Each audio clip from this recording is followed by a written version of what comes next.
পুরুষের মতো জীবন দিতে হবে। কিসের মতো দিতে হবে জীবন? আল্লাহ রাব্বুল আলামিন কোরআনে কারীমের মধ্যে বলে রেখেছেন, ঈমানদার লোক আল্লাহরে যে বিশ্বাস করে তার বড় উপকার হলো মওতকে পরোয়া করে না। মওতকে পরোয়া করে না বলে তার পক্ষে সমস্ত কাজ সহজ হয়ে যায়। কোরআন বলতেছে, কুল ইন্নাল মাউতাল্লাযী তাফিরুনা মিনহু ফাইন্নাহু মুলাকীকুম। মরণ তোমার, মরণ থেকে পালাও তুমি, মরণ তোমায় লইবে ঘিরি। মরণ থেকে পালাও তুমি, মরণ তোমায় লইবে ঘিরি।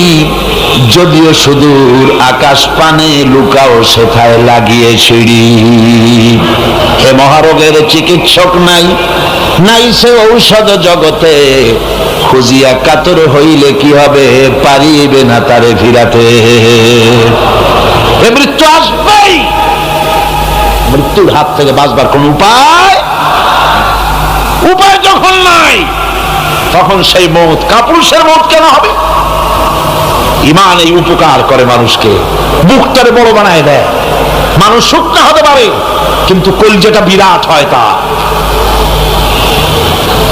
কলিজাটা বড় হয়ে যায়, আল্লাহর ভয় তার মধ্যে আসে।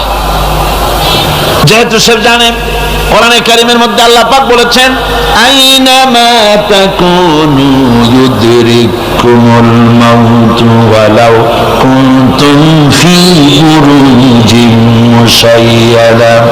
আল্লাহ পাক বলেন, দুর্ভেদ্য দুর্গের ভিতরে যদি তুমি পালায় থাকো, মৃত্যু সেখানে গিয়া তোমারে খুঁজে বের করবে, এড়াতে পারবে না। একজন তার বাড়িতে কুত্তা দিয়া বাড়ি ভরে ফেলেছে। ঘরের কুত্তা, খাটের নিচে কুত্তা, ড্রয়িং রুমে কুত্তা, বেডরুমে কুত্তা। তার বন্ধু এসে বলে, ভাই তোমার বাড়ি এত কুত্তা কেন? আগে তো তুমি এত কুত্তা পাগল ছিল না, এত কুত্তা পালতেছো কেন? কয় যে ওয়াজ শুনে আসছে। আশ্চর্য কথা, ওয়াজ শুনে তুমি কুত্তা পালা আরম্ভ করলা? কয় যে না, সব কথা শুনে নাও না আগে। বলে কি? কয় যে ওয়াজের মধ্যে শুনলাম রাসূলুল্লাহ বলেছেন যে বাড়িতে কুত্তা থাকে ঘরের মধ্যে আর প্রাণীর ছবি থাকে, ওখানে নাকি ফেরেশতা আসে না। তা আমি কুত্তা রেখে দিছি, ঘরের থেকে বাইর হই না, আজরাইল আসতেও পারবে না, আমার জানও কবজ হবে। বন্ধু ছিল খুব চালাক। বন্ধু কয় যে, ও কুত্তাওয়ালা বন্ধু, বুঝলাম আজরাইল আসবে না, কিন্তু কুত্তা কি কিয়ামত পর্যন্ত বাঁচে না মরে? কয় যে না ভাই, কুত্তা তো মরে। কয় কুত্তা মারে যে ফেরেশতায়, তোমারে মারবে সেই ফেরেশতায়। পালাবা কেমনে? পালাবার উপায় যেখানেই থাকে, বাড়িতে হোক, গাড়িতে হোক, দেশে হোক, বিদেশে হোক, মৃত্যু যখন আসবে, মৃত্যুর হাত থেকে এড়াবার কোন উপায়। আমার বন্ধুগণ, মৃত্যু থেকে বাঁচবার কোন উপায় নাই। এজন্য এই ক্ষণস্থায়ী জীবনের সুখময়, অনন্তকাল সুখময় জীবনকে মানুষেরা, ঈমানদার লোকেরা জলাঞ্জলি দিয়ে চির সুখময় আল্লাহর জান্নাতে যাওয়ার জন্য জীবন দিতে মোটেও তাদের বাধে না। জীবন দিতে হবে আল্লাহর রাস্তায়। যখন মরবই, বাসা যখন যাবে না, বাসা কি যাবে? চিল্লায় কোন যাবে? রাসূলুল্লাহ যখন বাঁচেন নাই, কত বড় কথা! আল্লাহ রাসূল যখন বাঁচেন নাই, তো পৃথিবীতে কে বাঁচবে?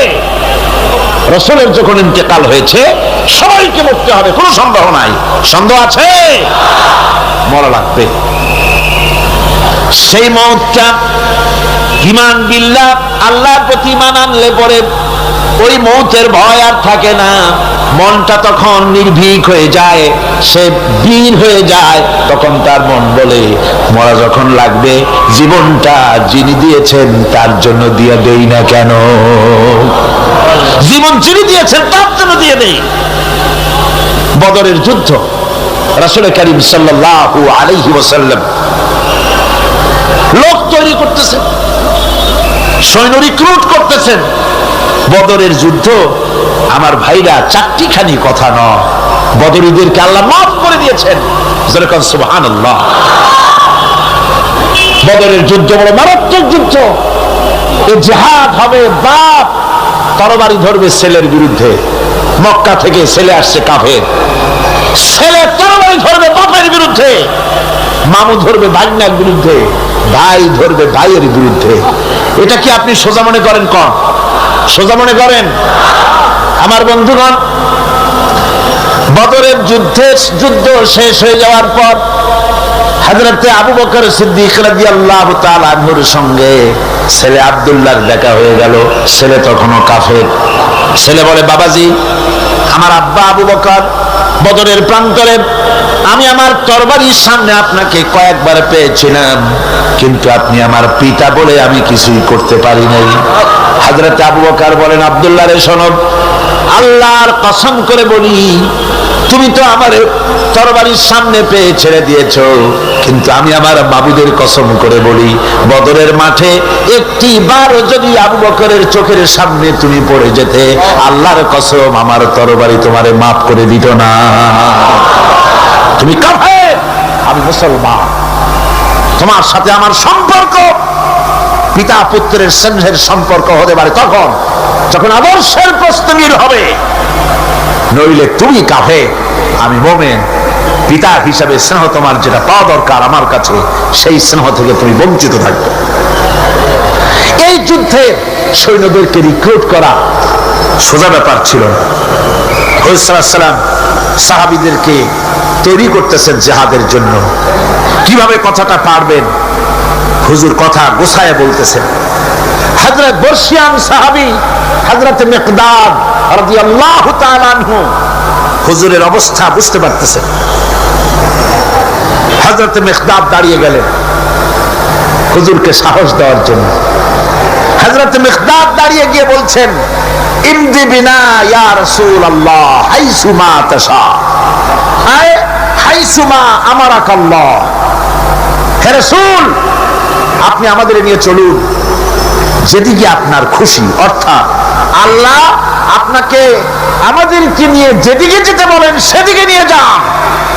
ইন্না লা নাকুলু লাকা কামা ক্বালা বনি ইসরাঈল লিমূসা আলাইহিস সালাম, ইযহাব আনতা ওয়া রাব্বুকা ফাকাতিলা ইন্না হাহুনা কাঈদুন। আমরা মূসা আলাইহিস সালামের উম্মত না। সুবহানাল্লাহ। হুজুর কি খুশি হচ্ছেন এই বক্তৃতা শুনে, মিকদাদের বক্তৃতা শুনে হুজুর কি খুশি হচ্ছেন। হযরত মিকদাদ বলছেন, হুজুর আমরা মূসা আলাইহিস সালামের উম্মত না। মূসা আলাইহিস সালামের উম্মতেরা বলেছিলেন, হে মূসা তুমি আর আল্লাহ আর জিবরাইল এই তিনজনই গিয়ে ফেরাউনের মোকাবেলা করো, আমরা পারবো না। আমরা এই কথা বলবো না। বল ইযহাব আনতা ওয়া রাব্বুকা ফাকাতিলা ইন্না মাকুমা মুকাতিলুন। হে রাসূল, বরং আমরা বলি আপনি চলুন আমাদেরকে নিয়ে, আপনার রব আপনাকে যেদিকে যেতে বলে আমাদেরকে নিয়ে চলুন, আমরা আপনার সাথে থেকে কাফেরদের বিরুদ্ধে লড়াই করব, তরবারি চালাবো ততক্ষণ পর্যন্ত, মা দামাত আইনু মিন্না তাতাররাফ, যতক্ষণ পর্যন্ত থামো, যতক্ষণ পর্যন্ত চোখের একটা পাতাও নড়ে, যতক্ষণ পর্যন্ত চোখের একটা পলক পড়ে, ততক্ষণ পর্যন্ত যুদ্ধ চালাতে থাকবো। অর্থাৎ নাক দেয়া নিঃশ্বাস যতক্ষণ আসে আর যায়, আপনার সপক্ষে তরবারিগুলি ঝলসে উঠবে। চলেন আমাদেরকে নিয়ে যেদিকে আপনি যেতে চান। রাসূলুল্লাহ কি যে খুশি হলেন, সুবহানাল্লাহ। আল্লাহর নবী দারুণ খুশি হয়ে গেলেন।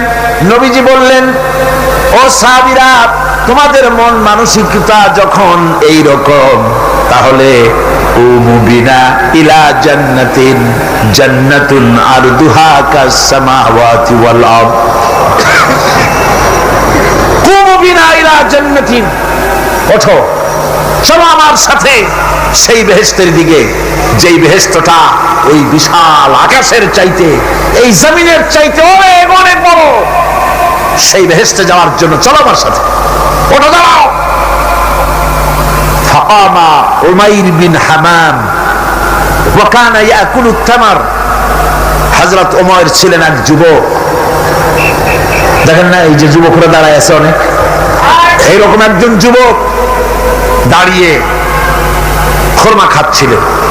যুবকরা যেমন দাঁড়ায় দাঁড়ায় বাদাম খায়, ছোলা ফলায় দেয়, ওইরকম দাঁড়িয়ে দাঁড়িয়ে তিনি খোরমা চাবাচ্ছিলেন আর খোরমার বিচিগুলি ফালায় দিচ্ছিলেন। তিনি বললেন, অকালা বাখবাখ। উমায়ের বলছেন, বাখবাখ হলো আঞ্চলিক শব্দ, এর অর্থ হচ্ছে আয়ে মা আযমাহু ওয়া মা আহসানাহু। হে রাসূল, কি সুন্দর কথা আপনি বললেন, কি বড় কথা আপনি বললেন। আপনার সঙ্গে জিহাদে গেলে, শহীদ হলে এমন জান্নাত পাবো যে জান্নাতটা হবে ওই আকাশের চাইতে অনেক বড়। ওয়াল্লাহি, আল্লাহর কসম, হাত্তা আকুলাহুন্না ইন্নাহা লাহায়াতান তাবিলা। আমি যদি এই সমস্ত খোরমাগুলি খেতে যাই, তাহলে আমার হাতে যতগুলি খোরমা আছে এই সবগুলি খোরমা যদি খেতে যাই তাহলে তো বেহেশতে যেতে দেরি হয়ে যাবে। না, হাতের সবগুলি খোরমা নিক্ষেপ করে ফেলে দিয়ে জিহাদের ময়দানে ঝাঁপায় পড়বে। আমার বন্ধুগণ, জিহাদের ময়দানে ঝাঁপায় পড়ে হযরতে ওমর লড়তে লড়তে নিজে ওমর হযরতে ওমরের শাহাদাত বরণ করলেন, তিনি শহীদ হয়ে গেলেন। জিহাদের শেষে যখন শুহাদায়ে বদর যখন জানাজা হবে, একজন সাহাবী দেখিয়ে দিলেন, হুজুর, এই হলো সেই ওমায়ের যিনি জান্নাতের খোঁজ খবর শুনে হাতের খোরমাগুলি খাওয়ার সময় পায় নাই। খোরমাগুলি সব খাইতে গেলে জান্নাতে যেতে দেরি হয়ে যাবে, এই জন্য খোরমা ফেলে দিয়ে জিহাদে অংশগ্রহণ করেছিল। এই হলো সেই ওমরের লাশ। আল্লাহর নবী হযরত ওমরের দিকে আঙ্গুল দিয়া বললেন, ওমর, যেই জান্নাতের জন্য খোরমা খাওয়ার তর তোমার সয় নাই, তাড়াতাড়ি করে এসে শহীদ হয়েছো। আমি নবী সাক্ষী দিচ্ছি, ইন্নাকা মিন আহলিহা, আমি সাক্ষ্য দিচ্ছি অবশ্যই তুমি আল্লাহর জান্নাতি, অবশ্যই তুমি বেহেশতে যাবে। সুবহানাল্লাহ, তুমি বেহেশতের অধিবাসী। সুতরাং আল্লাহর রাস্তায় যারা জীবন দেয় ঈমান বিল্লাহর কারণে, তার ভিতরে ইমান মজবুত হয়ে যায়, মৃত্যুকে পরোয়া করে না। মৃত্যু হয় তার পায়ের বৃত্ত, মৃত্যু আমার গোলাম, মরা আমার লাগবেই। জীবনটা যিনি দিয়েছিলেন, জীবনটা তাকে দিতে, তার রাস্তায় দিতে আপত্তি আছে? চিল্লা, এখন আপত্তি আছে? আমার বন্ধুগণ, আল্লাহর রাস্তায় যারা এভাবে জীবন দেয়, ওদের সম্পর্কে রব্বুল আলামিন বলেন, ওয়ালা তাহসাবান্নাল্লাযীনা কুতিলু ফী সাবিলিল্লাহি আমওয়াতান বাল আহইয়াউন ইনদা রাব্বিহিম ইউরযাকুন। যারা নাকি আমার রাস্তায় জীবন দিল, আমার রাস্তায় যারা জীবন দিয়েছে, নিহত হয়েছে, তাদেরকে তারা মৃত্যু হয় নাই, বরং তারা জীবন লাভ করেছে। এই মরণের বিনিময় আর এক জীবন তারা লাভ করেছে, যেই জীবনে তারা আল্লাহর কাছে চলে গেছে এবং রব্বুল আলামিনের কাছ থেকে তারা রিজেক্ট প্রাপ্ত হয়। আল্লাহর কাছে তারা রিজেক্ট পায়। আর এই মৌত হচ্ছে শ্রেষ্ঠ মৌত, শাহাদাতের মৌত। কিসের মৌত? শাহাদাতের মৌত। আমার বন্ধুগণ, জীবনের পরোয়া মুমিনের সবচেয়ে বড় উপকার আল্লাহর পর ঈমান আনার। জীবনের পরোয়া সে করে না, কারণ রাসূলুল্লাহ বলেছেন, শাহাদাতের মৌতের যন্ত্রণা, শরীরে যদি কেউ চিমটি কাটে, খামসি কাটে, একটা চিমটি দিলে যতটুকু ব্যথা লাগে, মৃত্যুর শাহাদাতের এই মৃত্যুর যন্ত্রণা এর থেকে বেশি কিছু না। কিতাবের ভিতরে এসেছে, ফেরাউনের স্ত্রী আসিয়া যখন ফেরাউনকে মানে নাই, শেষ পর্যন্ত ফেরাউন অর্ডার দিয়া দিল, আসিয়ারে মারো। মারার জন্য তক্তার ভিতরে হাজার হাজার প্যারাক মারো। তক্তায় প্যারাক মারা হলো, তক্তাটারে উল্টায় দিল, প্যারাকগুলো খাড়া হয়ে গেল। প্যারাক বোঝেন কিনা? প্যারাক বোঝেন? প্যারাকগুলো খাড়া হয়ে গেল। ফেরাউন বলল, এর উপরে আসিয়াকে ভুট করে শোয়াই দাও, এরপরে চতুর্দিক থেকে পিটাইতে থাকো, যতক্ষণ পর্যন্ত আমার উপর ঈমান না আনে মারতেই থাকো। প্যারাকের উপরে নারী দেহ আসিয়াকে শোয়াই দেওয়া হলো, আর চতুর্দিক দিয়া আঘাত করা হচ্ছে, লোহাগুলি শরীরের ভিতরে ঢুকে যাচ্ছে, শত শত লোহা শরীরের ভিতরে ঢুকে যাচ্ছে। এমত অবস্থায় আল্লাহ রাব্বুল আলামিন ডেকে বলেন, ফেরেশতারে, আমার ফেরেশতারা, আমার আসমানের সব দরজাগুলি খুলে দাও। আমার আসিয়া মৃত্যুর আগে, প্রাণ বেরিয়ে যাওয়ার আগে আমার জান্নাতটা দেখে যেন প্রাণটা বেরিয়ে যায়। আল্লাহর এই রাস্তায় মানুষ জীবন দিতে কুণ্ঠাবোধ করে না যদি ঈমান বিল্লাহ, আল্লাহর প্রতি ঈমান মজবুত হয়ে যায়। তার জীবনের মোটেও পরোয়া হয় না। জীবন দিয়েছেন আল্লাহ, এই জীবন দিব, কাকে ফিরায় দেব? আল্লাহ। এই জন্য আল্লাহ পাক বলেছেন, ইন্নাল্লাহা ইশতারা মিনাল মুমিনিনা আনফুসাহুম ওয়া আমওয়ালাহুম বিআন্না লাহুমুল জান্নাহ। আমি আমার মুমিনের জান এবং মাল সবটা খরিদ করে নিয়েছি, বিনিময়ে মুমিনকে আমার বেহেশত দিয়ে দিয়েছি। তোমার জানটাও আমার, মালটাও আল্লাহ। সুতরাং জান মাল তো আমার, আমার রাস্তায় জান দাও, মাল দাও। মুমিনের এই শক্তি বাড়ে, মুমিনের ভিতরে এই ঈমান সৃষ্টি হয়। আল্লাহর প্রতি ঈমানের কারণে নির্ভীক সে বীর হয়ে যায়। তার ধারণা এটা হয়, ঈমানের ব্যাপারে মজবুত হয় যে পৃথিবীর সমস্ত শক্তি একত্রিত হয়ে যদি আমাকে চেষ্টা করে, আমার এক গাছা পশম বাঁকা করতে পারবে না যদি না আল্লাহর হুকুম না থাকে। সুবহানাল্লাহ। কোরআনে কারিমে রব্বুল আলামিন বলেন, ওয়া মা হুম বিদারিনা বিহি মিন আহাদিন ইল্লা বিইজনিল্লাহ। আল্লাহ রাব্বুল আলামিনের সুস্পষ্ট কথা হলো এই যে আল্লাহর বিনা অনুমতিতে কেউ তোমার কোনো ক্ষতি করতে পারবে না। জোরে কোন সুবহানাল্লাহ। কেউ ক্ষতি করতে পারবে না। আবার নির্ধারিত সময় আসার আগে মৃত্যু তোমার হবে না। মৃত্যুর যখন নির্ধারিত সময় হবে তখনই মৌত হবে, এর আগে হবে না। আল্লাহ পাক বলেছেন, ওয়া মা কানা লিনাফসিন আন তামুতা ইল্লা বিইযনিল্লাহি কিতাবাম মুআজ্জালা।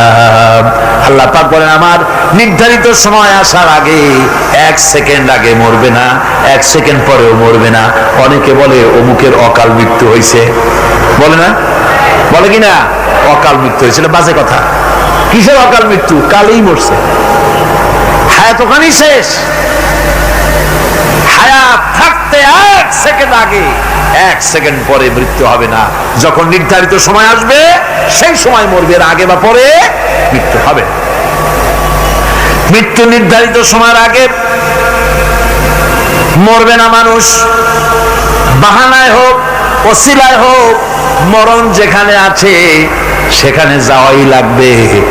এই জন্যে কবি বলছেন, दो चीज आज दो चीज कसद जोर जोर एके आबेदाना दिगर खा के गोर। দুটি জিনিস মানুষকে টানে, একটা হলো খাদ্য আর একটা হলো মৃত্যু। খাবার যেখানে আছে সেখানে যেতেই হবে, আর মৃত্যু যেখানে আছে সেখানেও যেতে হবে।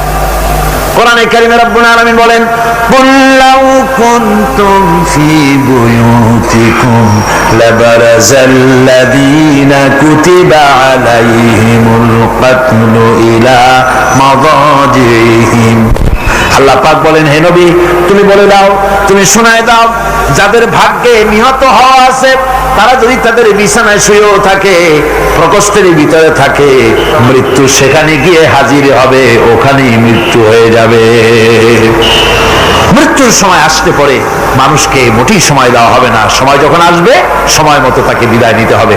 সুতরাং ঈমান, আল্লাহর প্রতি ঈমান আনলে পরে মানুষের ভিতরে নির্ভীকতার সৃষ্টি হয়। সে কাউকে পরোয়া করে না আল্লাহ ছাড়া। চিল্লায় কর সুবহানাল্লাহ। আরো জোরে বলেন সুবহানাল্লাহ। সাহস, বুক ভরা সাহস তার মধ্যে আসবে। এরপরে আল্লাহর প্রতি ঈমান আনার জন্য, ঈমান আনলে পরে আরেকটি উপকার মানুষের হয়, এটা হলো 4 নম্বর উপকার। এটা কয় নম্বর? 4 নম্বরের উপকার হলো আল্লাহর প্রতি মানসিক প্রশান্তি আসে। সেই মানসিক প্রশান্তিটা হলো ইমানদার কখনো হতাশ হয় না, ইমানদার কখনো হতাশায় ভোগে না, নিরাশায় ভোগে না। যেহেতু কোরআন শরীফের ভিতরে আল্লাহ পাক বলেছেন আল্লাহর রহমত থেকে কেবল কাফেররা ছাড়া আর কেউ নিরাশ হয় না। আল্লাহর রহমত থেকে নিরাশ হয় কারা? যেরকম কারা নিরাশ হয়? আর কেউ আল্লাহর রহমত থেকে নিরাশ হয় না। সুতরাং আল্লাহর প্রতি এই আশা ভরসা, আল্লাহর প্রতি এ ধরনের একটি প্রশান্তি মনের মধ্যে থাকে, সে হতাশ হয় না। কারণ আল্লাহর প্রতি ঈমান আশায় তার বুক বেঁধে দেয়। আল্লাহ পাক কোরআনে কারীমের মধ্যে বলেছেন আল্লাযী খালাকানি ফাহুয়া ইয়াহদিন। আল্লাহ ইব্রাহিম আলাইহিস সালামের মুখ দিয়ে কথা বলেছেন, আল্লাহ হচ্ছেন তিনি যিনি আমাকে সৃষ্টি করেছেন আর আমার হেদায়েতের রাস্তাও তিনি দেখিয়ে দিয়েছেন। ওয়াল্লাযী হুয়া ইউতঈমুনি ওয়া ইয়াসকিন।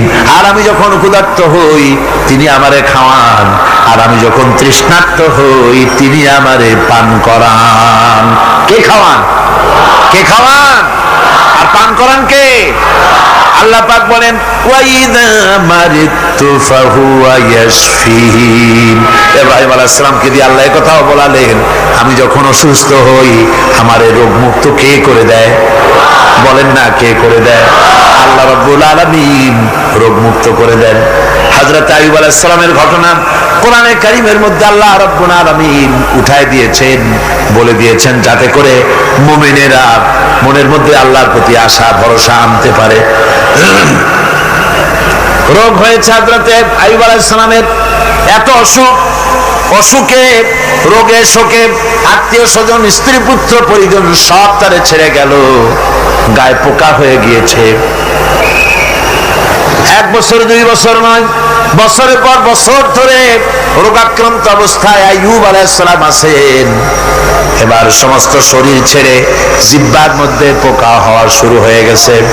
হযরত আইয়ুব আলাইহিস সালাম জিহ্বায় যখন পোকা শুরু হয়ে গেল, আল্লাহর দরবারে তখন তিনি ফরিয়াদ করে বলেছিলেন রব্বুল আলামিন, সারা শরীরে পোকা ধরলো, শরীর জরা জরা হয়ে গেল, রোগে শোকে শেষ হয়ে গেলাম, কোনো শিকায়ত করি নাই, এবার তো কথা না বলে পারি না মাবুদ, তুমি দয়া করে আমার জিহ্বায় পোকা দিও না। আমার জিহ্বাটা পোকা ধরেছে, দয়া করে পোকা জিহ্বায় দিও না, কারণ আমার জিহ্বায় যদি পোকা হয়ে যায় তাহলে তোমার মতো আল্লাহর জিকির আমি কি দিয়া করব? আমার জিহ্বাটা ভালো রাখো আল্লাহ। হযরত আইয়ুব আলাইহিস সালাম পড়েছিলেন আন্নী মাসানি আদ-দুররু ওয়া আনতা আরহামুর রাহিমিন। আয় আল্লাহ, আমি রোগাক্রান্ত হয়ে পড়েছি আর তুমি তো রহমান রহিম। দোয়া মঞ্জুর হলো, আল্লাহ পাক আইয়ুব আলাইহিস সালামকে রোগ মুক্ত করে দিলেন। রোগ হলে পরে কে সেরে দেয়? কে সেরে দেয়? আল্লাহর প্রতি এই আশা, এই ভরসা, এই চিন্তা থাকতে হবে। আল্লাহ পাক বলেন, যখন আইয়ুব আমার কাছে দোয়া করল আমিও জবাব দিয়া দিলাম, কোন সুবহানাল্লাহ। আল্লাহ পাক বলেন ফাকাশাফনা মা বিহি মিন দুররিন ওয়া আতাইনাহু আহলাহু ওয়া মিসলাহুম মাআহুম রাহমাতাম মিন ইনদিনা। আমি তার কষ্ট দূর করে দিলাম, তার হারানো স্বাস্থ্য ফিরাই দিলাম এবং তার সাথী সঙ্গীদেরকে আমার পক্ষ থেকে আমার রহমত দিয়ে তার কাছে সব আবার আমি ফিরাইয়া দিলাম। সুতরাং মুমিন ব্যক্তি কখনো হতাশ হবে না। চতুর্দিকে দেখে বিপদ আর বিপদ, এই বিপদে সে হতাশ হয় না, আশায় বুক বেঁধে থাকে। নিরাশার আধারে তুমি হে আশার নূর, যেখানে বেরোবার কোন পথ নাই সেখান থেকে পথ বের করে দেয় কে? চিল্লায় কোন কে দেয়? আমার আল্লাহ পাক। দেখেন হযরত ইউসুফ আলাইহিস সালাম হারায় গেলেন, মানে তার 11 ভাই ইউসুফ আলাইহিস সালামকে কুয়ার মধ্যে ফেলাই দিলেন। আর এসে তারা বলল যে ইউসুফ আলাইহিস সালামকে বাঘে খায়া ফেলেছে, এটা কি গল্প নাকি? এটা কোথায় আছে? কোরআন শরীফের মধ্যে আছে। ওই 11 ভাই মনে করেছিল ইউসুফ আলাইহিস সালামকে কুয়ার মধ্যে ফেলাই দিলাম, এ কুয়ার মধ্যে পচে মরবে, শেষ হয়ে যাবে। কিন্তু ওই 11 ভাই জানে না এটা কোনো কুয়া নয়, এটা হলো একটা সুড়ঙ্গ পথ, এটা হলো একটা টানেল। এক মুখে ইউসুফকে ফেলাই দিল 11 ভাই, কুয়ার আরেক মুখ থেকে আল্লাহ হযরত ইউসুফকে বের করে মিশরের সিংহাসনে বসায়া দিলেন। ওরা বোঝে না, তাই চিরকাল পাপীরা আল্লাহর বান্দাদেরকে, আল্লাহর দ্বীনের গোলামদেরকে অত্যাচার করে, মনে করে শেষ করে ভালাবো, কিন্তু শেষ আল্লাহর গোলামেরা হয় না, ওরাই শেষ হয়। ঠিক কিনা কর? জনে বলেন ঠিক কিনা? ভাইরা আমার, হযরত ইয়াকুব আলাইহিস সালাম ছেলের চিন্তায় চিন্তায় চোখ দুটো অন্ধ হয়ে গেছে, কাঁদতে কাঁদতে চোখ অন্ধ হয়ে গেছে। কিন্তু হতাশ হন নাই, কারণ হতাশ হবে কেবলমাত্র কাফেরেরা। হতাশ হয় কারা? আল্লাহ বলেছেন হতাশ হয় কাফের, ইমানদার কখনো হতাশ হয় না। হযরত ইয়াকুব আলাইহিস সালাম ছেলে হারাইয়া কি বলতেছেন শোনেন। আল্লাহ তার কথা কোরআনে কারীমের ভিতরে আল্লাহ কি সুন্দর করে উঠায়া দিয়েছেন। হযরত ইয়াকুব পড়তেছেন, ফাসাবরুন জামিলুন আসাল্লাহু আইয়াতিয়ানি বিহিম জামিআন ইন্নাহু হুয়াল আলিমুল হাকীম। ফাসাবরুন জামিল, ধৈর্য ধারণ করাই এখন আমার জন্য উত্তম। আমি এখন ধৈর্য ধারণ করব, হয়তো শীঘ্রই আল্লাহ আমার যাদের হারাইছি তাদের সকলকে আল্লাহ আমার কাছে ফিরিয়ে দিবেন। তিনি সুবিজ্ঞ, তিনি প্রচন্ড ক্ষমতার মালিক। আশায় বুক বেঁধে থাকলেন তিনি। আর ইউসুফ আলাইহিস সালাম আজকে প্রেসিডেন্ট, তিনি মিশরের কি তিনি 11 ভাই গেছে সেইখানে খাবার আনার জন্য। হযরত ইউসুফ আলাইহিস সালামের চিনতে কোনো কষ্ট হয় নাই, ওরা তো চেনে নাই, কিন্তু ইউসুফ আলাইহিস সালাম চিনে ফেলেছেন। হযরত ইউসুফ কোনো প্রতিশোধ নিলেন না। হযরত ইউসুফ পরিচয় দিলেন আর বললেন, ভয় পাইও না, খাদ্য তোমাদেরকে দিয়া দিব। তোমাদের ব্যাপারে আমার বক্তব্য হচ্ছে, লা তাসরিবা আলাইকুমুল ইয়াউম, তোমাদের বিরুদ্ধে আমার কোনো ক্ষোভ নাই, বিদ্বেষ নাই, মাফ করে দিলাম। এই জামাটা নিয়ে যাও, আমার আব্বার জন্য এই জামাটা নিয়ে যাও। জামা নিয়ে যাচ্ছে মিশর থেকে। কোথায়? কেনান। কোথায়? মিশর। মিশর থেকে ইউসুফ আলাইহিস সালামের জামা নিয়ে ছেলেরা কেনানের দিকে যাচ্ছে, আর এদিকে হযরত ইয়াকুব বলতেছেন, আমি যেন আমার নাকের ভিতরে ইউসুফের গন্ধ পেতেছি। সুবহানাল্লাহ। জামা চলে এলো, চোখের উপরে তিনি রাখলেন, আল্লাহ চোখ ভালো করে দিলেন। সুবহানাল্লাহ। ভাইরা আমার, এই জন্য যারা আল্লাহর উপরে ভরসা করে, আল্লাহর ঈমান যাদের মধ্যে এসে যায়, ঈমান বিল্লাহর বড় উপকার হলো সে হতাশ হয় না। যত বড় বিপদ হোক হতাশ হয় না।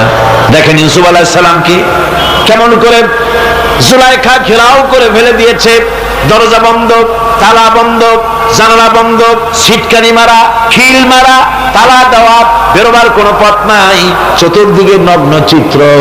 এবার জুলাইখার প্রবৃত্তিকে চরিতার্থ করতে হবে, খারাপ কাজ করতে হবে, বেরোবার পথ নাই। হযরত ইউসুফ আলাইহিস সালাম তিনি জানেন দরজা সব বন্ধ, পালাবার পথ নাই, কিন্তু আল্লাহ রাব্বুল আলামিনকে তিনি ভয় করলেন। যুবক মানুষ, আল্লাহ রাব্বুল আলামিনকে ভয় করলেন। রব্বুল আলামিনকে ভয় করে তিনি তালাবদ্ধ দরজার দিকে দৌড় মারলেন। রব্বুল আলামিন আপন কুদরতে সবগুলি দরজা খুলে দিলেন। ওয়া মান ইয়াত্তাকিল্লাহা ইয়াজআল লাহু মাখরাজা, যে ব্যক্তি আমারে ভয় করে, আমার পথে চলতে চায়, আমি রাস্তা খুলে দেই। সুবহানাল্লাহ। সুতরাং ঈমানে বুক বাঁধো, জওয়ানেরা, তরুণেরা, হতাশ হওয়ার কোনো কারণ নাই, আশায় বুক বেঁধে থাকো। আপনারা বলেন, এই পৃথিবীতে ইউনূস আলাইহিস সালাম যে বিপদে পড়ছিলেন, এর চাইতে বড় বিপদ পৃথিবীতে কিছু হতে পারে? আপনাদের চিন্তা বুঝি পারে? এই দিকের লোকেরা কথাই কয় না উঠে। কি বলেন পারে? এত বড় বিপদ চিন্তাও করা যায়। কোরআনে কারীমের মধ্যে আল্লাহ রাব্বুল আলামিন বলেন, ওয়াযান্নুন ইয যাহাবা মুগাদিবান ফাযান্না আন লান নাকদিরা আলাইহি। ইউনূস আলাইহিস সালামকে যখন মাছে গিলে ফেলে দিল, মাছ এবার পানির অতল তলদেশে চলে গেছে। মাছের পেটের ভিতরে দরজা নাই, জানালা নাই, ছিদ্র নাই, পালাবার কোনো পথ নাই। আছে আছে। ফানাদা ফিল যুলুমাতি আন লা ইলাহা ইল্লা আনতা সুবহানাকা ইন্নী কুনতু মিনাজ জালিমিন। জানেন নাই দোয়া? করেন সবাই। লা ইলাহা ইল্লা আনতা সুবহানাকা ইন্নী কুনতু মিনাজ জালিমিন। আয় আল্লাহ, তোমার পবিত্রতা ঘোষণা করতেছি, তুমি ছাড়া কেউ নাই, আমার তো আর বাঁচার উপায় নাই। আমি আমার উপরে জুলুম করেছি, আর তোমার পবিত্রতা ঘোষণা করতেছি। জিকির করতেছেন তিনি মাছের পেটের মধ্যে বসে। আল্লাহ রাব্বুল আলামিন বলেন, ইউনূস আলাইহিস সালাম মাছের পেটের ভিতরে বসে যে চিৎকারটা মারলেন, দুনিয়ায় কোনো তার বন্ধু বান্ধবেরা শুনে নাই, কোনো রাজা বাদশারা শুনে নাই। মাছের পেটের মধ্যে ফানাদা ফিল যুলুমাত, যুলুমাত হলো জমায় কাসির। এখানে তিনটা অন্ধকার ছিল। কয়টা অন্ধকার? একটা হলো মাছের পেটের অন্ধকার, একটা হলো রাতের অন্ধকার, আরেকটা হলো পানির অন্ধকার। ত্রিবিধ অন্ধকারের ভিতর থেকে ইউনূস আলাইহিস সালাম হতাশ হয়ে যান নাই, তিনি চিৎকার মেরে আল্লাহরে ডাক দিলেন। আল্লাহ কয়, আমি ডাক শুনছি, কেউ তোমার ডাক শোনে নাই, আমি তোমার আরশের মালিক, আমি আল্লাহ শুনতে পেয়েছি। শুধু শুনি নাই, জবাবও দিয়া দিলাম। ফাস্তাজাবনা লাহু ওয়া নাজ্জাইনাহু মিনাল গাম্মি ওয়া কাযালিকা নুজিল মুমিনিন। পড়েন না সবাই। ফাস্তাজাবনা লাহু ওয়া নাজ্জাইনাহু মিনাল গাম্মি ওয়া কাযালিকা নুজিল মুমিনিন। আমি আল্লাহ পাক বলেন, আমি ইউনূসের ডাক শুনলাম, ডাকের জবাব দিয়া দিলাম, আর মাছের পেটের ভিতরে বেদনার সৃষ্টি করে দিলাম। মাছ এবার ভেসে উঠলো। মাছের আর এখন কোন উপায় নাই বমি করা ছাড়া। মাছ কিনারায় চলে এলো, ইউনূসকে বমি করে ফেলে দিল। আল্লাহ কয়, শোনো দুনিয়ার মানুষেরা, শুধু ইউনূস আলাইহিস সালামকে নয়, ওয়া কাযালিকা, এইভাবে করে আমার মুমিন বান্দারা যদি বিপদে পড়ে আর আমারে ডাকে, আমি রব্বুল আলামিন এইরকম বিপদ দিয়া বাঁচাইয়া দেব। বিপদ থেকে বাঁচাবেন কে? সুতরাং গতকালকের মতো আবারও বলি, বিপদ আসতে পরে মুসলমানেরা মাজারে দৌড়ায় বেশি। কন নাউজুবিল্লাহ, জোরে কন নাউজুবিল্লাহ। বিপদ আসে আর মাজারে চলে যায়, যাইয়া সেখানে কাঁদবে, মাজারের উপরে মাথা ঘা দিতে থাকে, পয়সা দেয়, মুনাজাত করে, কাঁদতে থাকে, মাজারওয়ালার কাছে বিপদ মুক্তি চায়। নাউজুবিল্লাহ পড়ে, আবারও কন নাউজুবিল্লাহ। বিশ্বাস করুন আমার ভাইরা, বিশ্বাস করুন, আল্লাহর কোরআন আমার হাতে। মাজারওয়ালার কাছে কামলে পড়ে ওই মাজারে যিনি শুয়ে আছেন, আল্লাহর কসম, তার কোন ক্ষমতা নাই আপনাকে বিপদ থেকে বাঁচাতে পারে। আছে ক্ষমতা? জোরে বলেন আছে। বিপদ থেকে বাঁচাবে কে? কে বাঁচাবে? আপনারা টাকা দেন, আর ওই টাকাগুলি ওইখানে মাজারে বৈশা জনমের খাওয়া খায় মাজারের পাহারাদার এক শ্রেণীর পান্ডারা। টাকাগুলা মাথায় দেখবেন মাজার কেন্দ্র করে লাল লাল চাদর গায়, তারপরে চট, মাথায় জট, দাড়িতে জট, দাড়িতে জট, আর মোষ, হায় রে মোষ, 6টা টর্চ লাইট দিয়েও যদি আপনি খোঁজেন মুখ তালাশ করে পাবেন না, এত মোষ সমানে গাঁজা খায় আপনার পয়সা দিয়ে, ধর্মের নামের ব্যবসা করে। যাই দেখেন মাজারগুলো, প্রত্যেকটা মাজারে 5টা 10টা লোক বসা আছে, ঘাট ধরে বের করে দাও। আর বাবা মাজারে বসে আছো কেন? মসজিদে যাও। কোথায় যাবে? কোথায় যাবে?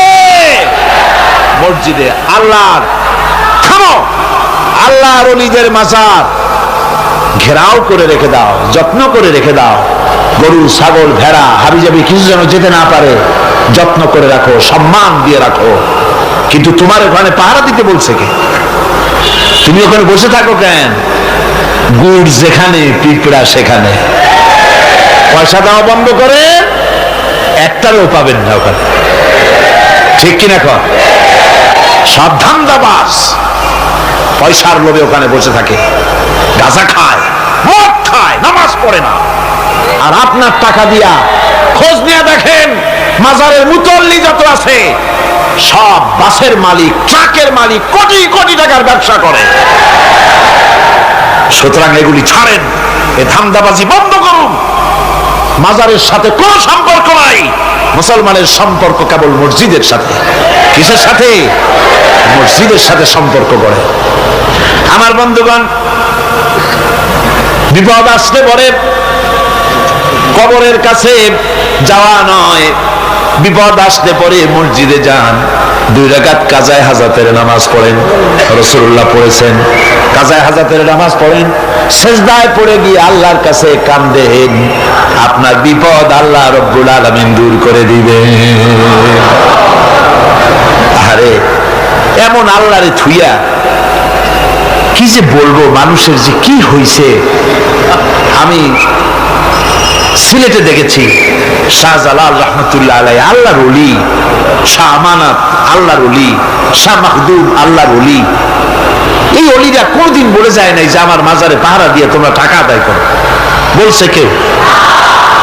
শাহজালাল রহমতুল্লাহ আলাইহির মিশন কি ছিল আর এই পাগলেরা করে কি? হযরত শাহজালালের তরবারি আজও আছে, আমি তরবারি দেখেছি, দোধারি তরবারি হাতে নিয়ে এসেছেন। এক হাতে ছিল তরবারি আর এক হাতে ছিল আল্লাহর কোরআন। যখন সিলেটে ঢুকলেন, গৌর গোবিন্দ তার সব তিনি আজান দেওয়ালেন।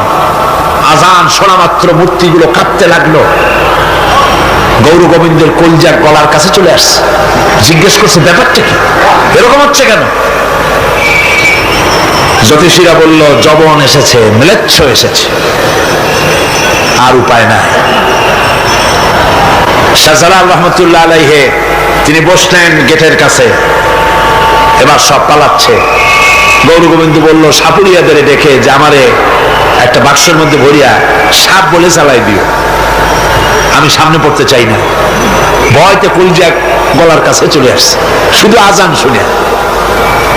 এরপরে লোক সব চলে যাচ্ছে, উনি দেখতেছেন যাও যাও যাচ্ছে সব।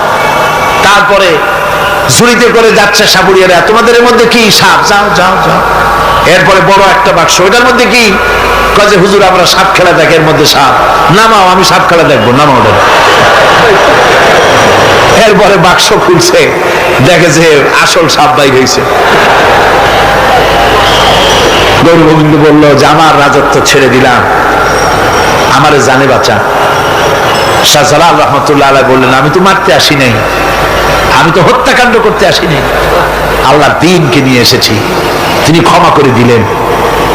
সেই শাহজালাল রহমতুল্লাহ আলাইহির মাজারে লোকেরা বিভিন্ন জায়গা দিয়ে যায়, বাস ভরে ভরে যায়, যাইয়া চাদরের উপরে যাইয়া মাথা ঘা দিতে থাকে আর কামতে থাকে।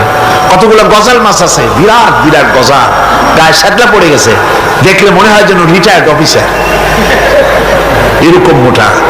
ওগুলারে মুড়ি খাওয়া, কলজা খাওয়া। একটা কুয়া আছে, পানি এত পচা, কয় যে এইটার আর এক মুখ হলো জমজমের সাথে মিশানো। নাউজুবিল্লাহ। হায়রে মানুষ, মুসলমানের আকীদা হয় এত খারাপ, আকীদা বদতর হয়ে গিয়েছে। এগুলি ধর্মের নামের ব্যবসা, এগুলি জোরে বলেন কি? এই ব্যবসা বন্ধ করতে হবে, এই ব্যবসা বন্ধ করতে হবে।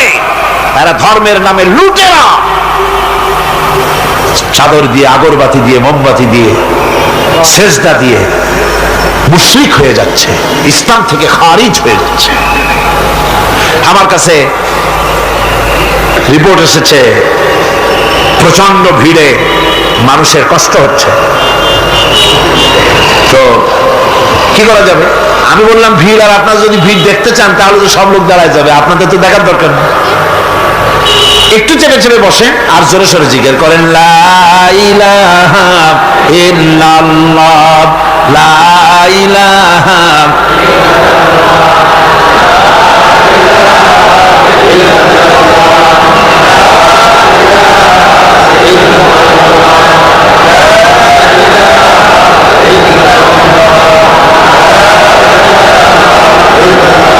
আপনি কিন্তু বসেই এগোতে পারতেন, দাঁড়ালে পরে ডিস্টার্ব হয়, হাঁটলে পরে ডিস্টার্ব হয়।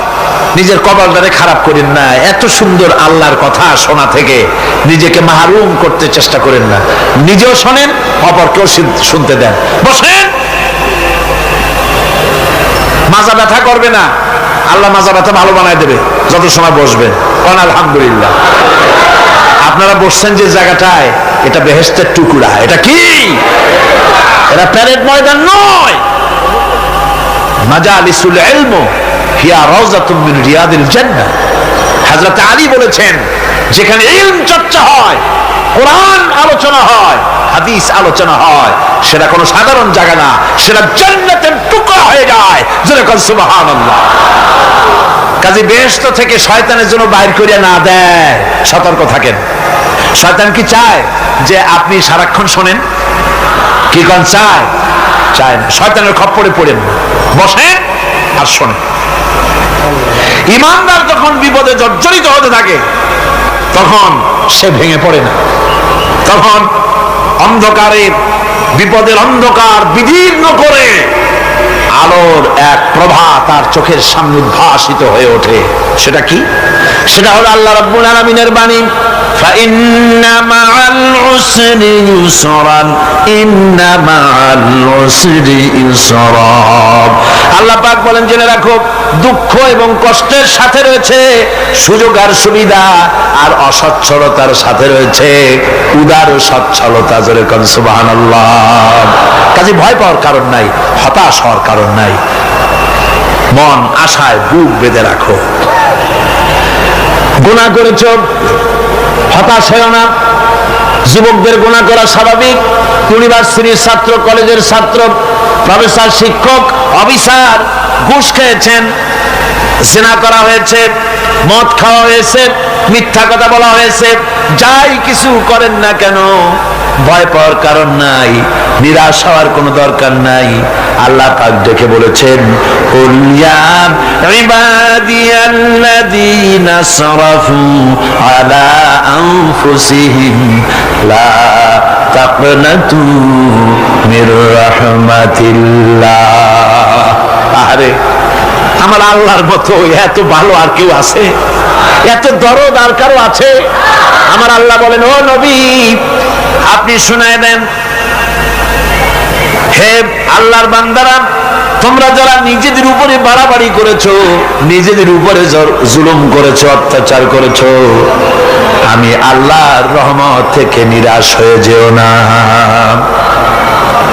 মানুষ যদি অপরাধ করে, বাপের সাথে অপরাধ করেছে, মায়ের সাথে অপরাধ করেছে, মা বাবা সন্তানের চাইতে এত বড় কল্যাণকামী তো আর কেউ নাই, কিন্তু মা বাবা কোনোদিন বলে না, আয় আমার ছেলে তোরে মাফ করে দেই, এরকম বলে নাকি? মন চায় ছেলে যদি মাফ চাইতো, খুশি হয়ে মাফ করে দিতাম, কিন্তু কেন যে আসে না, ডাকে না যে আয় মাফ করে দেই। মা বাপ আপনাকে এত ভালোবাসে, সেই মা বাপও আপনাকে বলে না যে আয় মাফ করে দেই। আমার আল্লাহ হচ্ছেন এমন আল্লাহ, আল্লাহ রাব্বুল আলামিন ডাকেন, এ বান্দা, খুন করেছিস ফিরে আয়, জিনা করেছিস ফিরে আয়, হত্যা করেছিস ফিরে আয়, চুরি করেছিস ফিরে আয়, কুফরি করেছিস ফিরে আয়, সুদ খেয়েছিস, ঘুষ খেয়েছিস, মদ খেয়েছিস, ফিরে আয়, এসে আমার দরবারে চোখের পানি ফেল, আমার দরবারে কাঁদাকাটি কর। ইন্নাল্লাহা ইয়াগফিরুয যুনুবা জামিআ ইন্নাহু হুয়াল গফুরুর রহিম। আমার দরবারে চোখের পানি ফেলে কাঁদ, আমি রব্বুল আলামিন জিন্দেগীর গুনাহ মাফ করে দেব। সুবহানাল্লাহ কোন, সুবহানাল্লাহ কোন। আমার কাছে কাঁদ, চোখের পানি ফেল। আল্লাহ রাব্বুল আলামিনের কাছে বান্দার দুইটা ফোঁটা বেশি প্রিয়। একটা হলো জিহাদের ময়দানে যে রক্ত ফোঁটা দেওয়া হয়, এটা আল্লাহর কাছে প্রিয়। আর আল্লাহর ভয়তে গুনার জন্য লজ্জা করে অনুশোচনা করে বান্দা যখন চোখের পানি ছেড়ে দেয়, আল্লাহর কাছে এটা অত্যন্ত প্রিয়। নবীজি বলেছেন, বান্দা যখন গুনার ভয়তে, আল্লাহর ভয়তে, জাহান্নামের ভয়তে অনুশোচনা করে যখন চোখ দিয়া পানি ছেড়ে দেয়, ওই চোখের পানি নাকের অর্ধেক আসতে না আসতে আল্লাহ রাব্বুল আলামিন বান্দারে মাফ করে দেয়। আল্লাহ বরদাস্ত করতে পারেন না যে বান্দা কান্দু। আমার ভাইরা, আল্লাহর রহমত এই পৃথিবীতে, আল্লাহর রহমতকে 100 ভাগ করা হয়েছে। আল্লাহর রহমতের কত ভাগ? এই 100 ভাগের 1 ভাগ সারা পৃথিবীতে ছড়াই দেওয়া হয়েছে। আর 99 ভাগ কার কাছে? আল্লাহর কাছে। একটা ভাগ দুনিয়া ছড়ানো হয়েছে আদম আলাইহিস সালাম থেকে নিয়ে এই পর্যন্ত, এখান থেকে নিয়ে কিয়ামত পর্যন্ত পৃথিবীতে যত মানুষ আসবে, যত প্রাণী আসবে, তাদের মধ্যে প্রাণী জগত গাবি তার বাছুরকে ভালোবাসে ঠিক কিনা, হাতি তার বাচ্চাকে ভালোবাসে ঠিক কিনা, মুরগি তার বাচ্চাকে ভালোবাসে কিনা, প্রত্যেক মাই তার সন্তানকে ভালোবাসে মানুষের মতো। এই ভালোবাসা, এই স্নেহ, এই মমতা, এই করুণা, এই মহব্বত একটা ভাগ দুনিয়ায় দেওয়ার পর আপনি আর আমি যতটুকুন ভাগে পেয়েছি, সেই মহব্বতে, স্ত্রীর মহব্বতে অস্থির, মায়ের মহব্বতে অস্থির, সন্তানের মহব্বতে অস্থির। এখন চিন্তা করেন, একটা ভাগ সারা পৃথিবীতে বিতরণ করার পর যেটুক পেয়েছি, তাতে যদি এত মহব্বত হয়, তাহলে এর 99 ভাগ মহব্বত যে আল্লাহর কাছে জমা আছে, এই বান্দার জন্য তার কত মহব্বত, এই বান্দার জন্য কত করুণতা, কত মহব্বত তার, কত দয়া তার। এজন্য আল্লাহ রাব্বুল আলামিন বলেছেন, নাব্বি ইবাদি আন্নী আনাল গফুরুর রহিম। আমার নবী সুসংবাদ দিয়ে দাও, বান্দাদেরকে শোনায় দাও যে আমি আল্লাহ তাআলা ক্ষমাশীল আর দয়াবান। হুজুর কাঁদতেছিলেন, হযরত ওমর রাদিয়াল্লাহু তাআলা আনহু এসে দেখেন হুজুর একা কাঁদতেছে। হুজুর জিজ্ঞেস করছেন, হযরত ওমর জিজ্ঞেস করলেন, হুজুর আপনি কাঁদেন কেন একা একা? হযরত ওমর বলেন, আমি যখন প্রশ্ন করলাম, নবীজি বললেন, আমার কাছে কিছু আগে জিবরাইল এসেছিলেন। জিবরাইল এসে আমাকে বললেন, আল্লাহ পাক বলেছেন, হে আমার নবী, ইসলামের ভিতরে থেকে যে সমস্ত মানুষগুলি ইসলামের ভিতরে থেকে চুল আর দাড়ি পাকায় দিছে, কিয়ামতের দিন এই লোকগুলারে আমি শাস্তি দিতে আমার শরম হবে। হযরত ওমর বলেন, হুজুর উম্মতের জন্য কত বড় খুশ খবর এটা, আর আপনি কাঁদতেছেন। হুজুর বলেন, ওমর তুমি জানো না, আমার কান্নার কারণ ভিন্ন। আমার কান্নার কারণ হলো যে আল্লাহ রাব্বুল আলামিন কিয়ামতের দিন দাড়ি চুল পাকা বান্দারে শাস্তি দিতে শরম করবেন। সেই দাড়ি চুল পাকা বান্দাগুলি আল্লাহর সাথে নাফরমানি করতে শরম করে না। আমি এই লজ্জায় কাঁদতেছি। ভাইরা, হুজুর আল্লাহ পাক বলেন, ও আমার নবী, রাতের আধারে যখন একটা বুড়া আমার দরবারে হাত উঁচু করে, একটা বুড়া মানুষ রাতের আধারে যখন আমার দরবারে হাত উঁচু করে, আর যখন বলতে থাকে, রব্বুল আলামিন আমার পেছনের জীবনটা বড় খারাপ করেছি, এমন কোন কাজ জীবনে করি নাই যা তোমার কাছে কিছু দাবি করতে পারি, সব রকমের নাফরমানি করেছি, আজ আমি বুড়া হয়ে গেছি, কামাই করতে পারি না, ছেলে আমাকে চোখে দেখতে পারে না, পুত্রবধূ আমাকে ঘরে জায়গা দেয় না, আমার স্ত্রী আমাকে দেখতে পারে না, রোজগার করতে পারি না, হাঁটতে পারি না, চলতে পারি না, সবার কাছে আমি তিতা হয়ে গেছি, আমি দাঁড়াতে পারি না, কোমরে ব্যথা পাই, হাঁটুতে ব্যথা পাই, চলতে পারি না, কানে শুনতে পাই না, চোখে দেখতে পারি না, আর তোমার কাছে কিছু চাইয়া নেব এমন ভালো কাজও করি নাই। এইভাবে যখন বান্দা কাঁদতে থাকে আমার দরবারে, ও আমার হাবিব আমার রহমতের দরিয়ায় জোশ মেরে যায়, আমার শরম হয় এই বুড়াটারে কেমনে খালি হাতে ফিরাইয়া দেই। সুবহানাল্লাহ, সুবহানাল্লাহ। আমার আল্লাহর এত দয়া, আমার আল্লাহর এত মায়া, এত মহব্বত। আমার আল্লাহ রাব্বুল আলামিন বলেন, ওয়াইদা সালাকা ইবাদি আন্নি ফাইন্নী কারীব। আমার হাবিব, আমার বান্দা আমার ব্যাপারে প্রশ্ন করে, আমি বান্দার একদম নিকটে। কোরআন শরীফের ভিতরে যত জায়গায় রাসূলকে বলা হয়েছে সুয়ালের কথা, আপনাকে প্রশ্ন করা হয়, আল্লাহ তার জবাব কুল এই কথা বলে জবাব দিয়েছেন। যত জায়গায় সুয়াল এসেছে, যেমন কোরআনে কারীমের মধ্যে আল্লাহ পাক বলেন, ওয়ায়াসআলুনাকা আনিল মাহিদ, মেয়েদের হায়েজ সম্পর্কে জিজ্ঞাসা করা হয়, কুল হিয়া আযা, হে নবী আপনি বলুন। এভাবে করে কুল দিয়ে জবাব দেওয়া হচ্ছে। আবার প্রশ্ন করা হচ্ছে, ওয়ায়াসআলুনাকা আনিল আনফাল, এই গনিমতের মাল সম্পর্কে হুজুর আপনাকে, হে নবী আপনাকে প্রশ্ন করা হয়। আল্লাহ কুল দিয়া জবাব দিলেন, আল্লাহ বলেন আপনি বলেন। ওয়ায়াসআলুনাকা আনিল খামরি ওয়াল মাইসির, আল্লাহ পাক বলেন নবী আপনারে প্রশ্ন করা হয়, কুল ফীহিমা ইসমুন কাবীর, আল্লাহ কুল দিয়া বললেন তুমি বলো। আবার বলা হলো, ওয়ায়াসআলুনাকা আনিল আহিল্লা কুল হিয়া মাওয়াকিতু লিন্নাস, নবী আপনাকে প্রশ্ন করা হয় চাঁদের ক্রমবর্ধমান এবং ক্রমহ্রাস, এই যে বাড়ে আর কমে, পূর্ণিমা হয় অমাবস্যা হয়, কেন হয় আপনি বলুন। কুল, আপনি বলেন এটা আমি অর্থ এবং সময়, বছর আর দিন গণনা করার জন্য পৃথিবীবাসীদের জন্য বিনা পয়সায় একটা ক্যালেন্ডার বানাইয়া আকাশে ঝুলাই রেখেছি। এভাবে যত জায়গায় এসেছে আপনাকে প্রশ্ন করা হয়, তত জায়গায় আল্লাহ জবাব দিয়েছেন কুল আপনি বলেন। গোটা কোরআন শরীফের ভিতরে এই একটি মাত্র জায়গা যেখানে বলা হয়েছে আপনাকে প্রশ্ন করা হয়, আল্লাহ এখানে বলতে পারতেন কুল আপনি বলেন, আল্লাহ তোমাদের নিকটবর্তী, এভাবে জবাব হয় নাই। এটা কায়দাটা হলো এই, আল্লাহ বলতেছেন ওয়াইজা সালাকা ইবাদি, আমার নবী প্রশ্ন তো আমার বান্দারা আমার ব্যাপারে করেছে, এবার আপনার জবাবের কোনো দরকার নাই, প্রশ্ন আমার ব্যাপারে আমি নিজে জবাব দিয়ে দেই, ফাইন্নী কারীব। ও বান্দা আমার ব্যাপারে প্রশ্ন করেছিস, জবাব আমি দেই, আমি তোর সবচাইতে বেশি নিকটে। সুবহানাল্লাহ, কত নিকটে? ওয়া নাহনু আকরাবু ইলাইহি মিন হাবলিল ওয়ারিদ, তোর যে রগ এই শাহরগের চাইতেও আমি তোর বেশি কাছে। সুবহানাল্লাহ, আমারে ডাক, আমারে ডাক, কলিজা দিয়া ডাক, অন্তর দিয়ে ডাক। মনের থেকে মানুষ যদি ডাকে, মুখের ডাক আর মনের ডাক এক জিনিস নয়। दिल से जो बात निकलती है असर रखती है पर नहीं मगर ताकते परवाज रखती है।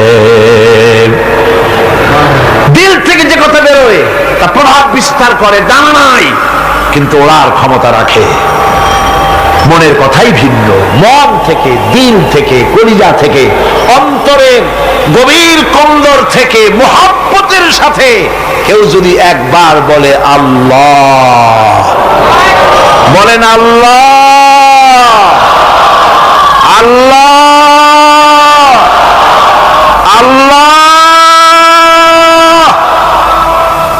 আল্লাহ রাব্বুল আলামিন বলেন অন্তরের অন্তঃস্থল থেকে একটি বার যদি বান্দা বলেন আল্লাহ, আল্লাহ বলেন 70 বার সাড়া দিয়া জিজ্ঞেস করি, বান্দা কি চাও, আমি তোমার কাছে আছি। সুবহানাল্লাহ, আমি তোর একদম কাছে, কি চাস বল, বল আমার কাছে।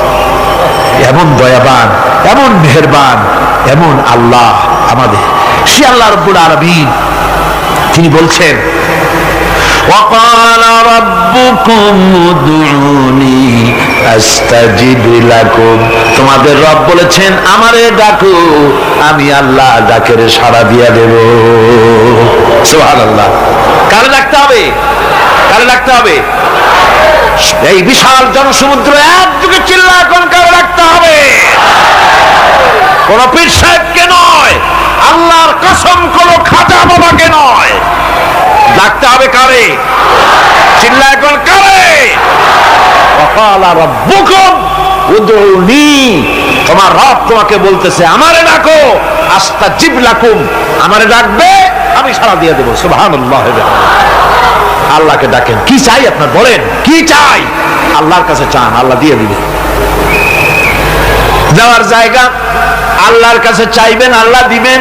দেওয়ার জায়গা, চাওয়ার জায়গা হলো সেজদায় পড়ে যাবেন। আমার ভাইয়েরা জায়গাটা চিনায় দিলাম।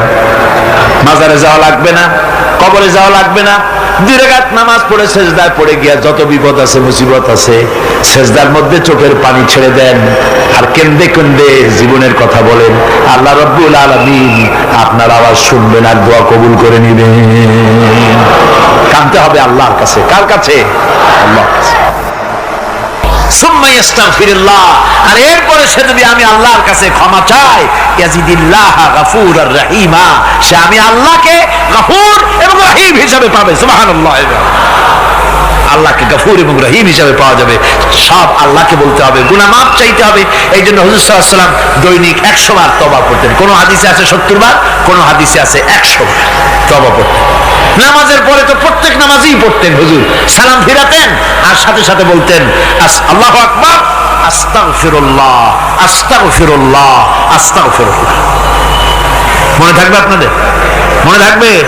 সালাম ফিরাইয়া কি বলবেন? না, সালাম ফিরাবার সাথে সাথে বলবেন আল্লাহু আকবার, তারপরে পড়বেন আস্তাগফিরুল্লাহ, আস্তাগফিরুল্লাহ, আস্তাগফিরুল্লাহ। তওবা করবেন, আল্লাহর কাছে সবসময় গুনাহ মাফ চাইতে থাকবেন, বিনীত থাকবেন। আল্লাহকে পাওয়া যাবে, তাকে রহিম হিসেবে পাওয়া যাবে। সুতরাং ঈমান বিল্লাহ, আল্লাহর প্রতি ঈমান আনলে পরে 4 নম্বরের যে উপকারটা হবে সেটা হলো হতাশায় ভুগবে না, নিরাশায় ভুগবে না, আশায় বুক বেঁধে উঠবে, ঈমান মজবুত হবে, আল্লাহর কাছে মানুষ বিনয়ী হয়ে যাবে। এবার 5 নম্বরের উপকার আমি বলছিলাম, ঈমান বিল্লাহ, আল্লাহর প্রতি ঈমান আনলে পরে অসংখ্য উপকার হয়, অসংখ্য বৈশিষ্ট্যের আছে। এর 6টা উপকারের কথা আমি বলবো। কয়টা? অসংখ্য উপকারের ভিতরে প্রধান 6টি উপকারের কথা বলবো। এর বললাম কয়টা? 7টে বলছি। এবার বলো 5ম উপকারের কথা।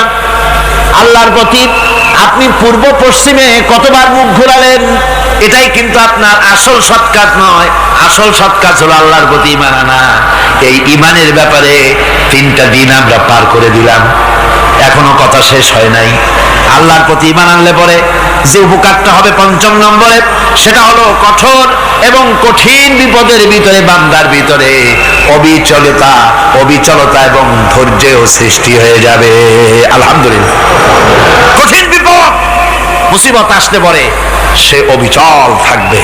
সারা দুনিয়ার বিপদ আপদ, শত্রুতা, দুঃখ, কষ্ট, মুসিবত, জুলুম, নির্যাতন সবকিছু পাহাড়ের মতো উঁচু হয়ে তাকে ঘিরে ফেলবে, কিন্তু তাকে এক চুলও নাড়াতে পারবে না। আলহামদুলিল্লাহ। সারা পৃথিবী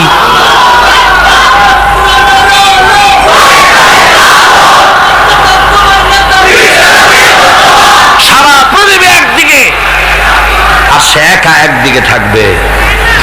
বিরোধিতা তো হবেই, বিপদ তো আসবেই। কবি বলতেছেন সাথে জাকা রহা হ্যায় अज़ल से ता इमरोज सते जाका रहा है अज़ल से ता इमरोज चरागे मुस्तफावी से शरारे बुलाबीस। সে আরমান কাল থেকে শুরু করে মুস্তাফা সাল্লাল্লাহু আলাইহি ওয়াসাল্লামের দীপ শিখার সাথে আবু জাহেল, আবু লাহাবের অগ্নিস্ফুলিঙ্গের টক্কর লেগেই আছে। রাসূলুল্লাহর আল্লাহর দেওয়া এই বিধান, এই দ্বীনের বাতিটা টিম টিম করে জ্বলেছে। আর গোরকি, টর্নেডো, হাজার হাজার মাইল বেগে হ্যারিকেন এসেছে, গোরকি এসেছে, টর্নেডো এসেছে, টাইফুন এসেছে, কিন্তু এই আলো নিবাইতে পারে নাই। সুবহানাল্লাহ। এই আলো নিবাতে পারে নাই। এই শত্রুতা চিরকালের, নিবাতে পারবে না। কারণ হচ্ছে আল্লাহ রাব্বুল আলামিন বলেছেন, ইউরিদুনা লিইউতফিউ নূরাল্লাহি বিআফওয়াহিহিম ওয়াল্লাহু মুতিম্মু নূরিহি ওয়ালাউ কারিহাল কাফিরুন। ওরা চায় মুখের ফু দিয়ে আমার আলোকে নিভিয়ে দেবে, কিন্তু আমি আমার আলোকে পূর্ণতা দান করব। তাতে কাফের বেঈমানদের কলজায় যত জ্বালা যন্ত্রণা হোক, আমার দ্বীন কেউ মিটাই দিতে পারবে না। সুবহানাল্লাহ। সুতরাং বিপদে অবিচলতা আসবে, সে অটল হবে, মজবুত হবে।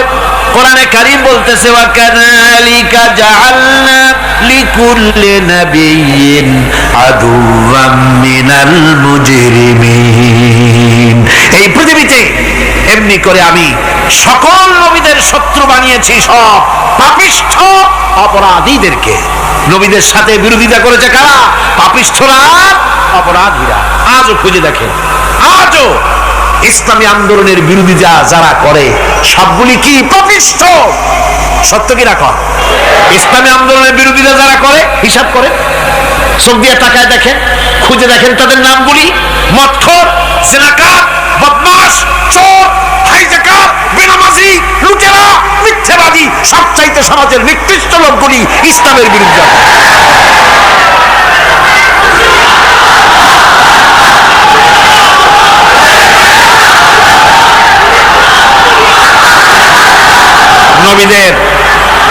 নবীদের শত্রু আল্লাহ বলেন, সব যুগে নবীদের সাথে শত্রুতা করেছে পাপিষ্ঠরা। আল্লাহর কথা। কার কথা? সকল যুগে নবীদের সাথে শত্রুতা করেছে পাপিষ্ঠরা, নিকৃষ্ট ধরনের অপরাধীরা। সুতরাং নবী রাসূলদের অবস্থা যখন এই, তখন দ্বীনের দাওয়াত যারাই দেবে তাদের কিসমত এরকম হবেই। এই বাধার মোকাবেলা তাদেরও করতে হবে। এই যে বাধাটা আসে, এই যে মারে, অপরাধ কি? এই যে তারা চোর বা ডাকাত, যাদের মারা হয়। আল্লাহ রাব্বুল আলামিন বলেন, অপরাধ হলো ওয়ামা নাকামু মিনহুম ইল্লা আইয়ুমিনু বিল্লাহিল আজিজিল হামিদ। অপরাধ হচ্ছে ঈমানদার লোকদের উপরে নির্যাতন চালিয়েছে, অন্য কোনো কারণে নয়। কারণ একটাই, তারা আল্লাহর জমিনে আল্লাহর দ্বীন প্রতিষ্ঠা করতে চেয়েছে, আর কোনো অপরাধ না। জমিন আল্লাহর, জমিন কার? এই বিশাল জনসমুদ্র গর্জে উঠুন একযোগে, বলুন জমিন কার? আইন চলবে কার? এখানেই সংঘর্ষ বেঁধেছে আবহমান কাল ধরে। মানুষ অত্যাচারিত হয়েছে, সাহাবায়ে কেরাম অত্যাচারিত হয়েছেন। বুখারী শরীফের হাদিসে এসেছে, রাসূল করিম সাল্লাল্লাহু আলাইহি ওয়াসাল্লামের কাছে হযরতে খাব্বাব গিয়ে উপস্থিত হয়েছিলেন। হযরতে খাব্বাব বলেন, হাদিসটা এভাবে লেখা হয়েছে বুখারীতে, ওয়ান খাব্বাব বিন আলিদ রাদিয়াল্লাহু তাআলা আনহু قال شكونا إلى رسول الله صلى الله عليه وسلم وهو متوسد بردة له في ظل الكعبة। রাসূলুল্লাহর কাছে গেলাম, কাবা শরীফের কাছে গিয়ে দেখি নবীজি একটা চাদর গায়ে দিয়ে তিনি আরাম ফরমাচ্ছিলেন কাবা শরীফের ছায়ায়। সেখানে গিয়ে বললাম, আলা তাস্তানসিরু লানা আলা তাদউ লানা ইয়া রাসূলুল্লাহ, হে আল্লাহর রাসূল, আপনি কি আমাদের জন্য আল্লাহর কাছে দোয়া চাইবেন না? আপনি কি আল্লাহর কাছে আমাদের জন্য সাহায্য চাইবেন না? আমাদের লোকগুলিকে, মুসলমানগুলিকে মারতে মারতে তো শেষ করে ফেলে দিল।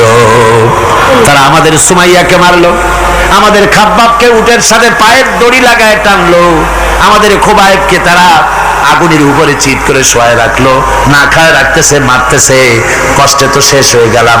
হুজুর, আপনি কি আমাদের জন্য দোয়া করবেন না? হাদিস শরীফে এসেছে, নবীজি উঠে বসলেন সোজা হয়ে।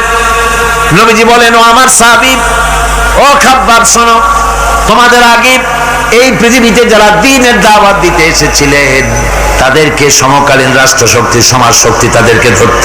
ফায়ুখাজুর রাজুল, তাদেরকে তারা ধরত। ফায়ুফারু লাহু ফিল আরদ, আর তার জন্য জমিনের ভিতরে কবর বানাইতো।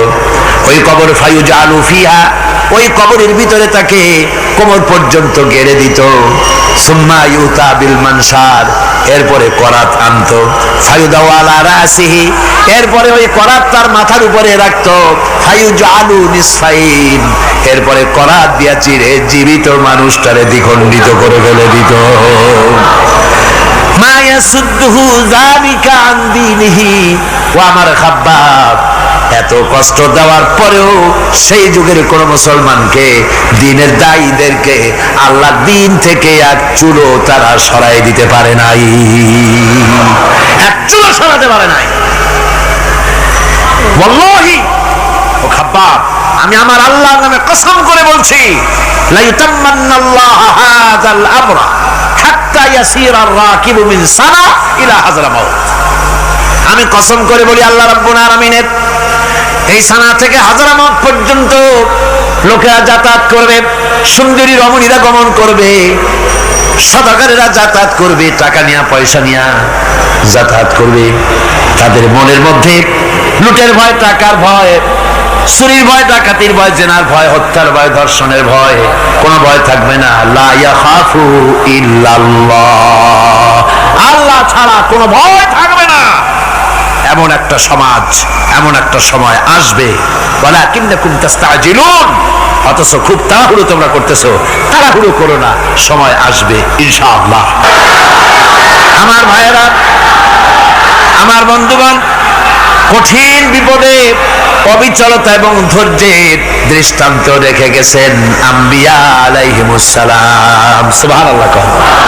কঠিন বিপদে অবিচলতা, দৃঢ়তা, ধৈর্য কারে বলে, তার দৃষ্টান্ত কারা রেখেছেন? আম্বিয়া আলাইহিমুস সালাম। ওনারাই আমাদের আদর্শ, নবীরাই আদর্শ। সাহাবায়ে কেরাম রিদওয়ানুল্লাহ তাআলা আলাইহিম আজমাইন আমাদের আদর্শ।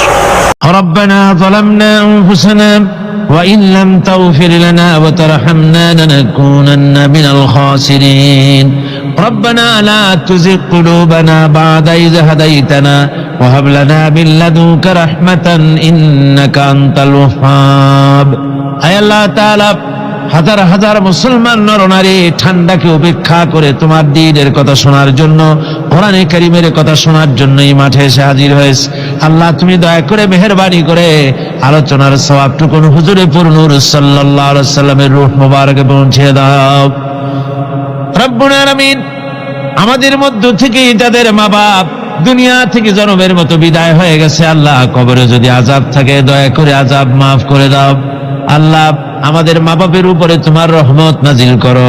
রব্বিরহামহুমা কামা রব্বায়ানি সগীরা, রব্বিরহামহুমা কামা রব্বায়ানি সগীরা। হে আল্লাহ রব্বুল আলামিন, এই মাহফিলে যত লোক আছি আমরা, কার কোন ব্যাধি আছে, রোগ আছে, আমরা তুমি ভালো করে জানো। আমাদের প্রত্যেকের ব্যাধিকে তুমি শিফায়ে আজলা দান করে দাও। اللهم حبب إلينا الإيمان وزينه في قلوبنا وكره إلينا الكفر والفسوق والعصيان واجعلنا من الراشدين ربنا تقبل منا إنك أنت السميع العليم وتب علينا إنك أنت التواب الرحيم سبحان ربك رب العزة عما يصفون وسلام على المرسلين الحمد لله رب العالمين واجعل آخر كلمة عند الموت لا إله إلا الله محمد رسول الله